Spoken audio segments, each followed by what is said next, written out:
আসসালামু আলাইকুম। সংবাদে আপনাদের সবাইকে স্বাগত জানাচ্ছি। আমি ফিরোজ তোহা। শুরুতেই সংবাদ শিরোনাম।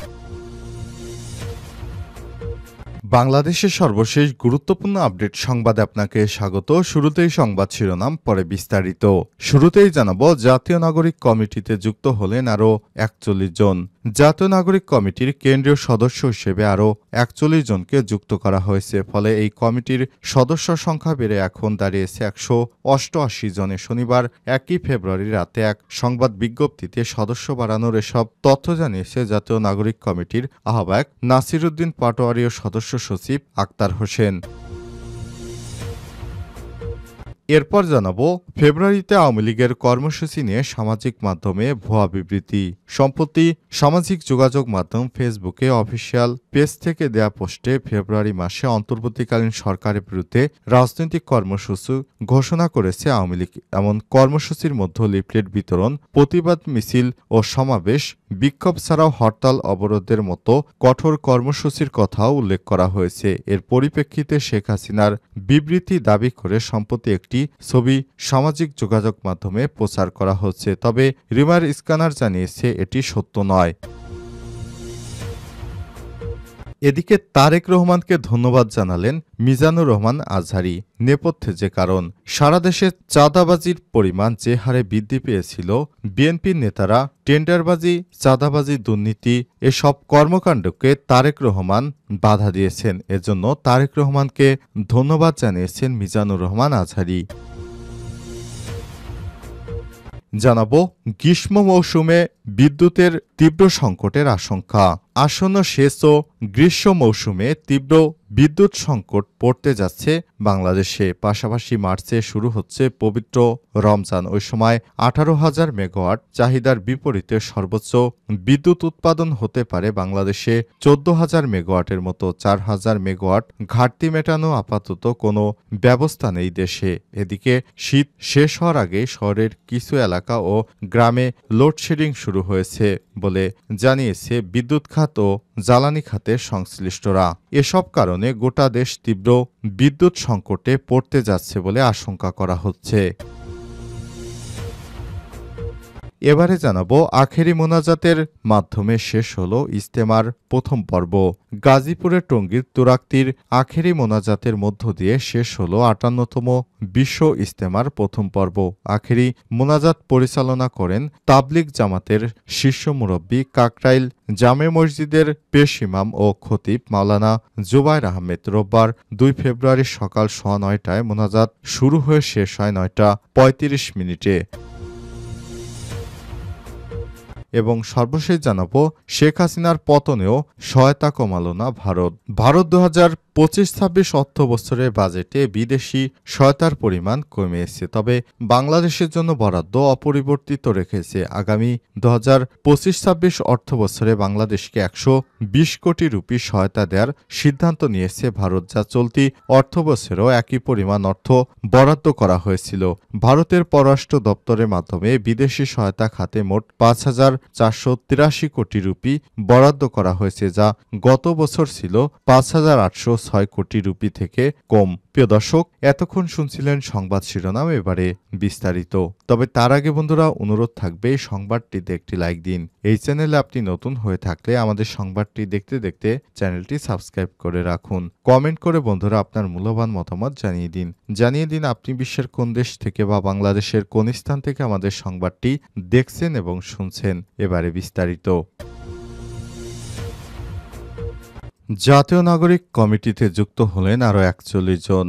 জাতীয় নাগরিক কমিটির কেন্দ্রীয় সদস্য হিসেবে আরও ৪১ জনকে যুক্ত করা হয়েছে। এর ফলে কমিটির সদস্য সংখ্যা বেড়ে এখন দাঁড়িয়েছে ১৮৮ জনে। শনিবার গভীর রাতে এক সংবাদ বিজ্ঞপ্তিতে সদস্য বাড়ানোর এসব তথ্য নিশ্চিত করেছেন এবং এই সদস্য সংখ্যা বাড়ানোর বিষয়ে কথা বলেছে নাগরিক কমিটির আহ্বায়ক নাসিরউদ্দিন পাটোয়ারী এবং সদস্য সচিব আক্তার হোসেন। এতে বলা হয়েছে, ফ্যাসিবাদী ব্যবস্থার বিলোপ ও নতুন রাজনৈতিক বন্দোবস্ত বাস্তবায়ন বাস্তবায়নের লক্ষ্যে এবং ছাত্র জনতার অভ্যুত্থানের স্পিরিটকে চেতনা সমুন্নত রাখতে জাতীয় নাগরিক কমিটির কেন্দ্রীয় কমিটি বর্ধিতকরণে চলমান প্রক্রিয়ার অংশ হিসেবে নতুন করে আরও ৪১ জনকে কেন্দ্রীয় সদস্য করা হয়েছে। এতে জাতীয় নাগরিক কমিটির কেন্দ্রীয় সদস্য সংখ্যা এখন দাঁড়িয়েছে মোট ১৮৮ জনে। জাতীয় নাগরিক কমিটিতে মূলত তরুণ শিক্ষার্থীরাই অংশগ্রহণ করছে, যারা বিগত ১৯৭১ সালের পর থেকে দুটি ধারাবাহিক রাজনৈতিক দল যারা বাংলাদেশকে কখনোই কোনো উন্নয়নের দিকে নিয়ে যেতে পারেনি, বরঞ্চ বাংলাদেশকে তারা দিনকে দিন ঋণের জালে ফেলেছে। অনেকেই দুর্নীতিতে চ্যাম্পিয়ন করেছে, অনেকেই তারা তাদের রাজনৈতিক জীবনে অর্থ হাতিয়েছে। এই প্রধান দুটি বড় রাজনৈতিক দলকে মূলত প্রতিহত করতেই ছাত্র জনতা এই নাগরিক কমিটি ঘোষণা করেছে। আগামীর বাংলাদেশ এদের হাত ধরে হয়তো সুন্দর কোনো স্থানে পৌঁছে যাবে। ফেব্রুয়ারিতে আওয়ামী লীগের কর্মসূচি নিয়ে সামাজিক যোগাযোগ মাধ্যমে ভুয়া বিবৃতি। সম্প্রতি সামাজিক যোগাযোগ মাধ্যম ফেসবুকের অফিসিয়াল পেজ থেকে দেয়া পোস্টে ফেব্রুয়ারি মাসে অন্তর্বর্তীকালীন সরকারের বিরুদ্ধে রাজনৈতিক কর্মসূচি ঘোষণা করেছে আওয়ামী লীগ। এসব কর্মসূচির মধ্যে লিফলেট বিতরণের, প্রতিবাদ মিছিল, সমাবেশ ও বিক্ষোভ ছাড়াও হরতাল অবরোধের মতো কঠোর কর্মসূচির কথা উল্লেখ করা হয়েছে। এর পরিপ্রেক্ষিতে শেখ হাসিনার বিবৃতি দাবি করে সম্প্রতি একটি ছবি সামাজিক যোগাযোগ মাধ্যমে প্রচার করা হচ্ছে। ফেসবুকের বিভিন্ন অ্যাকাউন্ট থেকে এই বিবৃতিটি পোস্ট করা হয়েছে। তবে ফেব্রুয়ারিতে হরতাল ও আন্দোলনের গুজব বিষয়ক জরুরি বিজ্ঞপ্তি শীর্ষক শিরোনামে প্রচারিত এই বিবৃতিটি আসল নয় বলে জানিয়েছে তথ্য যাচাইকারী প্রতিষ্ঠান ফ্যাক্ট চেক রিমার স্ক্যানার। সামাজিক যোগাযোগ মাধ্যমে প্রচারিত ওই বিবৃতিতে বলা হয়েছে, প্রিয় দেশবাসী, আপনারা নিশ্চয়ই অবগত আছেন যে আমি শারীরিকভাবে অত্যন্ত অসুস্থ। প্রাণঘাতী ক্যান্সার আমাকে তিলে তিলে মৃত্যুর দিকে ঠেলে দিচ্ছে। এমন অবস্থায় কোনো প্রকার ক্ষমতা বা রাজনৈতিক আশা আকাঙ্ক্ষা নেই। আমি আজ স্পষ্ট জানাচ্ছি যে বাংলাদেশ আওয়ামী লীগের ফেসবুক পেজ হ্যাক করে বিএনপি জামাতের লোকেরা বিভিন্ন উস্কানিমূলক প্রোপাগান্ডা ছড়িয়ে দিয়েছে। আওয়ামী লীগের শান্তিপ্রিয় নেতাকর্মীদেরকে হরতাল, অবরোধ সহ জ্বালাও পোড়াও কর্মসূচির দিকে চালিত করছে, যা অত্যন্ত নিন্দনীয় এবং ঘৃণিত কাজ। ইন্টারনেটে প্রচারিত ওই বিবৃতিতে আরও বলা হয়েছে, আমি বারবার বলেছি আমি এখানে শান্তি চাই, পরকালের পথের পাথেয় জোগাড় করতে চাই। আমি দ্ব্যর্থহীন ভাষায় বলতে চাই, আমি এখনও বাংলাদেশ আওয়ামী লীগের সভানেত্রী এবং আমি সব সন্ত্রাস ও জ্বালাও পোড়াও কর্মসূচির সাথে আমার বা দলের দূরতম সম্পর্কও নেই। এমন অবস্থায় দেশবাসীর প্রতি আহ্বান জানাই, এ সকল দুর্বৃত্ত আগুন সন্ত্রাসীদের বিরুদ্ধে গণপ্রতিরোধ গড়ে তুলুন এবং তাদের আইন শৃঙ্খলা রক্ষাকারী বাহিনীর হাতে তুলে দিন। জয় বাংলা, জয় বঙ্গবন্ধু, বাংলাদেশ চিরজীবী হোক। তবে বিষয়টি নিয়ে অনুসন্ধান থেকে জানা যায়, সামাজিক যোগাযোগ মাধ্যমে প্রচারিত ওই বিবৃতির নিচে শেখ হাসিনার শোয়ের মতো দেখতে একটি স্বাক্ষর থাকলেও সেটি আসল নয়। প্রকৃতপক্ষে শেখ হাসিনা এমন কোনো বিবৃতিও দেয়নি।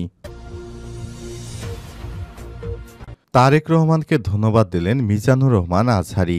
নেপথ্যে যে কারণ। চট্টগ্রামে মাহফিলে বক্তব্যকালে বিএনপির ভারপ্রাপ্ত চেয়ারম্যান তারেক রহমানকে ধন্যবাদ জানিয়েছেন ইসলামী স্কলার মিজানুর রহমান আজহারী। শুক্রবার রাতে চট্টগ্রামের প্যারেড ময়দানে আয়োজিত তাফসিরুল কোরআন মাহফিলে বক্তব্যকালে তারেক রহমানকে ধন্যবাদ জানিয়েছেন বিএনপি নেতাকর্মীদের ধন্যবাদ জানিয়েছেন আলোচিত ইসলামী বক্তা মিজানুর রহমান আজহারী। তিনি বলেছেন, আমাদের নিরাপত্তা আমাদের চুপচাপ নিশ্চয়ই জালিমদের আরও শক্তিশালী বানিয়েছে। টেন্ডারবাজি, চাঁদাবাজি, দুর্নীতি, অপরাধ, দখলদারিত্ব, মজুতদারি সবকিছু একসঙ্গে প্রতিরোধ করতে হবে। মানবিক সমাজ যদি চাই তাহলে অবশ্যই প্রতিরোধ করতে হবে।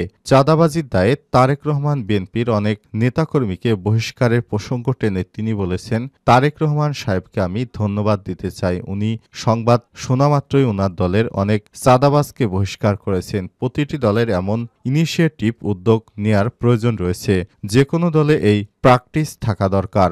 বিএনপির তারেক রহমানকে বলার সঙ্গে সঙ্গে চাঁদাবাজদের এক এক করে তার দল থেকে বহিষ্কার করছেন।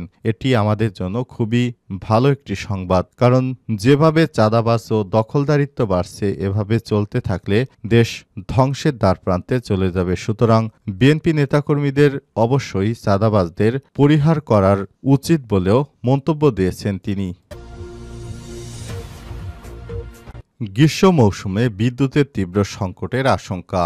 বাংলাদেশে গ্রীষ্মের সময় বিদ্যুতের চাহিদা থাকবে 18,000 মেগাওয়াট। এর বিপরীতে বিদ্যুতের উৎপাদন হতে পারে সর্বোচ্চ 14,000 মেগাওয়াট। 4,000 মেগাওয়াট বিদ্যুতের ঘাটতি মেটানো আপাতত কোনো ব্যবস্থা নেই সরকারের হাতে। এদিকে শীত শেষ হওয়ার আগেই শহরের কিছু এলাকা এবং গ্রামে লোডশেডিং শুরু হয়েছে। ফেব্রুয়ারির মাঝামাঝিতে সারা দেশে শুরু হচ্ছে কৃষকদের সেচ কার্যক্রম। মার্চ থেকে গ্রীষ্মে শুরু হচ্ছে। এসব কারণে গোটা দেশ তীব্র বিদ্যুৎ সংকটে পড়তে যাচ্ছে বলে আশঙ্কা করছেন বিদ্যুৎ ও জ্বালানি সংশ্লিষ্টরা।